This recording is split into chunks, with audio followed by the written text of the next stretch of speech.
Yeat dropped his second album of the year called LYFESTYLE that came out last Friday, and I'm gonna go ahead and tier list and review this album front to back. Before we jump into things, like, comment, subscribe to both of my channels, join my Discord down in the description, and follow me over on Twitch. I'll be live tonight. And let's go ahead and get into the review. I was a fan of Yeat's more thought out and futuristic sounding album 2093 earlier on this year. It kind of seems like for LYFESTYLE, Yeat kind of left that theme that he previously had in the future and kind of came back into reality, giving us lots of nostalgia to 2021 and going back to his more traditional trap style. I think LYFESTYLE is yet another great addition into Yeat's catalog, which is getting insane at this point with the run that he's been on the last few years, dropping multiple times a year, not really missing too many times. And you also have to give Yeat credit for how influential he's been in the rap game to a lot of the underground artists, along with how unique and hardworking he's proved that he is this year. This album LYFESTYLE was 22 songs, so I was afraid of it being too long and drawn out like a lot of trap albums nowadays, but if I'm being honest, it only came down to an hour long and lots of very listenable and replayable 2.5 minute-ish tracks, along with there being, a handful of features to spice it up on a few tracks. So let's go ahead and jump into my song by song breakdown and review, tier list style. I know that you heard of me. No. So let's go ahead and get into this. Just the main album on streaming services, none of the bonus tracks or bonus versions or anything like that. And I'm gonna try not to yap for too long with there being so many songs, but the first track on the album is Geek Time. I just knew Yeat was gonna start off with a high energy banger. It's got kind of one of those 8-bit type video game type beats. I mean, when Yeat literally is talking about how he's going back to back this year, he's in geek mode. I mean, you just really can't miss on a song like this. I think everyone kind of agrees this is one of the best ones on there. I'm gonna go ahead and give it a solid A tier. I might change things around later on, we'll have to see. And then next we got STFU, which I'm gonna go ahead and also put in A tier. I like the way it started with kind of a 90s rap sample and then it just turns into a hard rage banger as we got for a lot of this track list. This is one of those snippets that I definitely needed and has that synthetic production who was on almost every single one of the tracks. I think he was a huge factor and a huge key of how successful this album will be and how great it sounds, bringing Yeat back into his more, trap style that we've been talking about. This song has crazy replay value with it being under 2 minutes long. It's like we're gonna be running back a lot of these songs so many times. They Tell Me is another A tier. I just think this is kind of that futuristic type of Yeat beat that I really like him on. I noticed a lot of the song formula on this album was just kind of 2 long choruses played, back to back on the beat. You kind of call it a day after that. Maybe there's like a bridge in between, and I just really like his performance on it when he's just like, I'll pull it made back. It got 2 tones on it. Like the way he said that was just so fire. Hurt of Me continues a great start to this album, and you might notice he brought something back, and it is his iconic bell sound, which he came up with. Literally the first Yeat song I heard, just like a lot of people, was Get Busy, which has the iconic bell in there, and it was just really nice to bring that back. And I love that mix with this like kind of like dark sound and feel this song has with the ad-libs adds so much. Demon Yeat was back, and he's back on drugs, and he's back talking to shit all over this album. I'm gonna go ahead and give Speedball a B. I just don't think it's on the level of the first 4 personally. Although those kind of rapid fire flows he had in there, and a lot of the song, definitely reminds you of like a 2021 Yeat, which I really like. I think songs like Speedball and maybe 5 others, like, yes, you can make that argument that a few of the songs are gonna blend into each other, or a few of them are gonna sound the same eventually. But there is so many songs on here that I could take one at a time. Like, I can't knock this Yeat performance. Like, he's just good at making music at this point. I'm just that much of a Yeat fan. I can't talk shit about a few of these songs, even if, yeah, a couple of them do kind of blend into each other. This is gonna be extremely hard to rank. I mean, gosh, I'm gonna go ahead and put You Don't Know Life in A tier. Again, I might change some things around. I didn't really know when he meant diamonds on me cunt. Does he mean diamonds are wet like a vagina? Is that what he means? You could just tell with the way Yeat kind of started this album and this portion and the beats and the the mode that he was in. Like, he took all that criticism serious from 2093. People were saying it was too slow and just people didn't get it, unfortunately. So he was really shutting people up. Orchestrate, though, I'm gonna move this one into S tier. I know from the intro to that beat, it sounds like he's howling like Travis Scott. I made some comparisons too, but I just was floating at this point. I noticed a lot of Primo on the beats as well, along with synth synthetic, and he works, you know, with Summers and Yeat a lot. Yeat is really just him when it comes to the rage style of rap in the last, you know, few years. I don't think anyone's gonna do it better or more creatively than Yeat is gonna be. I feel like Orchestrate's another one a lot of people are saying is really, really good. Then you get Be Quiet, which it's like, why not bring in laser dim ad-libs, fuck on a dark piano type beat? That deep voice and kind of flow Yeat wiggled his way into was so clean. I did it by myself, so I don't got no one to tell me nothing. Also, I appreciate the old Kodak flow. He didn't sell like he did on Kanye's Vultures 2 on Field Trip, and Kodak literally says, you couldn't pay me to be sober, which is part of the theme of this entire album. I'm gonna go ahead and put the next track, The Costas, in A tier. I'm gonna make the decision here. If I'm gonna do that, I gotta separate some things here, and that means I have to at least put STFU, Heard of Me. I'm gonna have to do that, okay, because there's some amazing tracks on here. I'm just not trying to put everything at S tier. I'm still figuring it out as we go, okay? I write some notes for the videos, but I don't script this tier list. I do it live in the flesh. But this track, The Costas,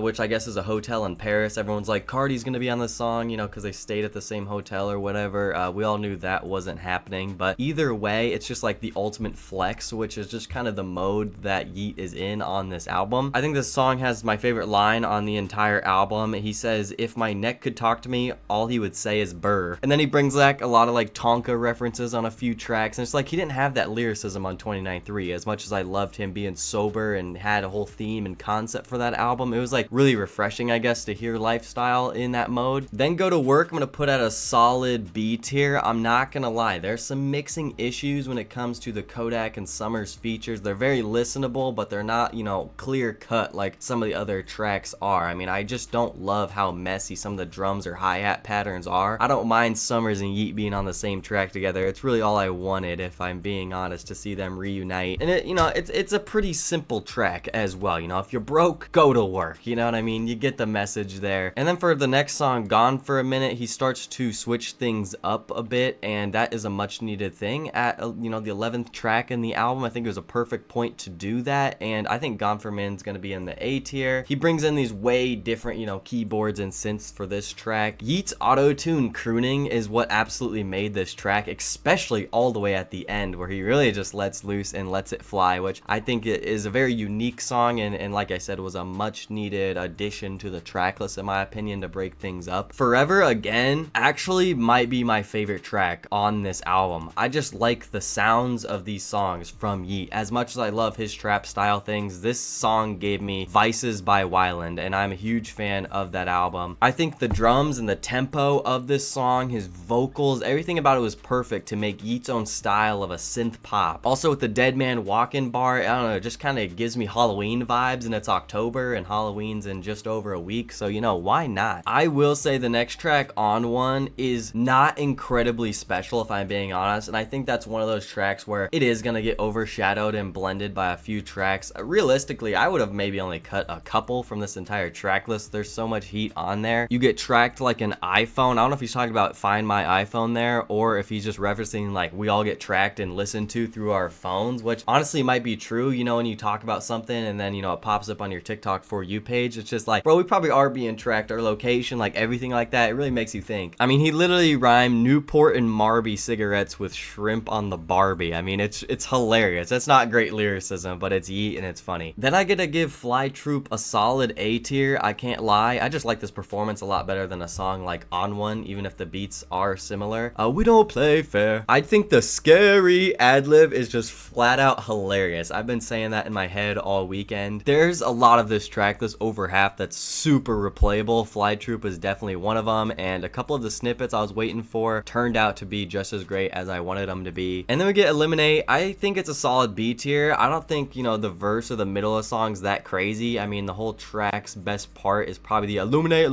Eliminate, Lemonade. Kind of interesting wordplay on that track and that part of the chorus. As a fan of the #1 team in the country, the Oregon Ducks, I appreciated the duck bar and the quack quack ad-libs that followed. I think Eliminate is kind of another beat that it's just like, okay, we heard a couple of these, I'm not gonna lie. But that's when he comes in with Lying 5 Fun, which is just, it's a Yeat masterclass. It is. I'm trying to rank these in between every tier. I'm gonna put it up towards the beginning of A tier. And then also in A tier, I'm just moving around Fly Troop, Gone for a Minute, and a couple others, just to make it get the most accurate ranking I possibly can. But I think the vocal inflections on here, I'm not gonna lie, part of the flows, like, hey, Cardi did a couple of the same things this year, but vocally it gives me Tory Lanez at moments for some reason. But he absolutely just rocked this song. It's a vibe, and it's a performance we absolutely need. You get that callback to Lying for Fun, which was the outro to his breakout album Up to Me. Even the beats are very similar in what he used in the whole tempo of the beat, and then you actually get those beat flips as well, where, you know, it reverses and it's kind of a cool sound. Also, when he says suck my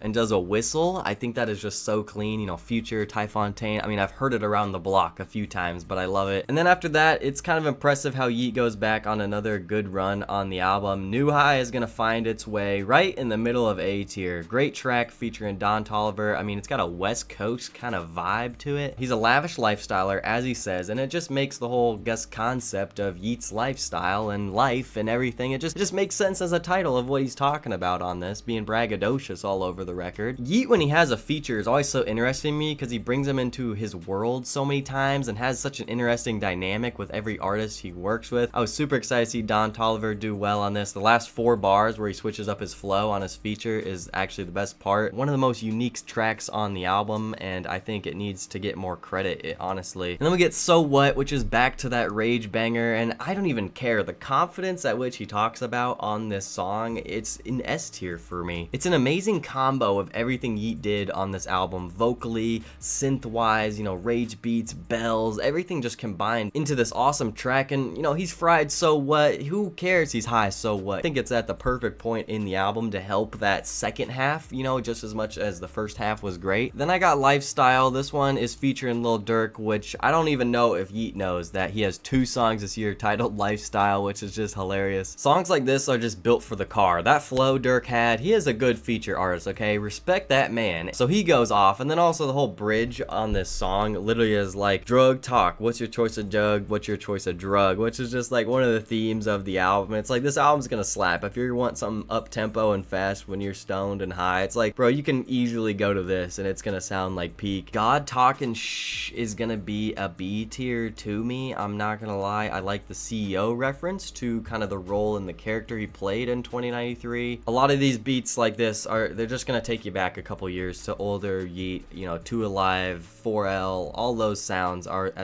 incorporated, it feels like, into Lifestyle. It's almost like all of his albums combined really is what Lifestyle is. I also noticed a handful of Russian producers helping out with this track list, which was interesting because I've tapped into the scene over there and I was always like, these guys are Yeat ripoffs, I don't know what they're saying, but when it comes to their style, their type of videos, the rage beats, the flow, I mean, it was all like Yeat, you know, coded, you know what I mean? So it's just like, that's kind of interesting to learn where part of that comes from in the production side of things, I guess. One gripe with the song is I think whoever did the electric guitar that came in at the end, I would have gone on for a little bit longer instead of just cut it off, but, you know, he has to keep that tempo going, the album flow going. Life Party, you know, it's alright, you know, it's one of those tracks that I'm not too impressed with, and I do think On One and Life Party are some of the most dull performances from Yeat on here. They're not terrible by any means, it's just we heard way better stuff in my opinion. I don't know if it was Apple Music or me just playing it on desktop here, but literally at 2:26 towards the end of the song, the 808s blow out the speaker, dude. That's how crazy this song gets. And then he ends it off with Fate, which is just beautiful, bro. I'm gonna put this at a high A tier, but the storytelling was crazy on this one. Deep voice was incorporated here. When I was young, I seen an alien in my life, which I feel like I heard Yeat talk about that before. And he even has questioned,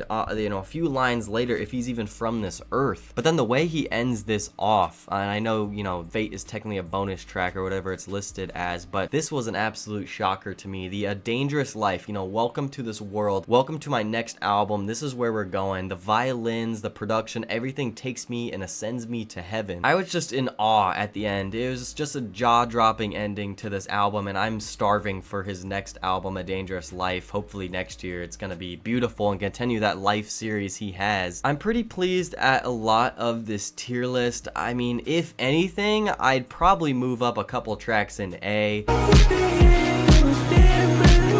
So to pop my rating, how I do all of my album reviews on the channel, I'm gonna go ahead and give Yeat's Lifestyle album an amazing score for the amount of songs I have saved and the replay value built into this thing. Let me know in the comments down below your guys' favorite tracks on the album. Let me know what you guys thought of my review. Thank you guys for watching all the way to the end of the video. I have a Twitter, Instagram, go check me out there. Make sure to subscribe to my channels, join the Discord, follow me on Twitch. Again, I'll be live tonight reacting to DC the Don's debut album. So I'll see you guys in chat and I'll catch ya.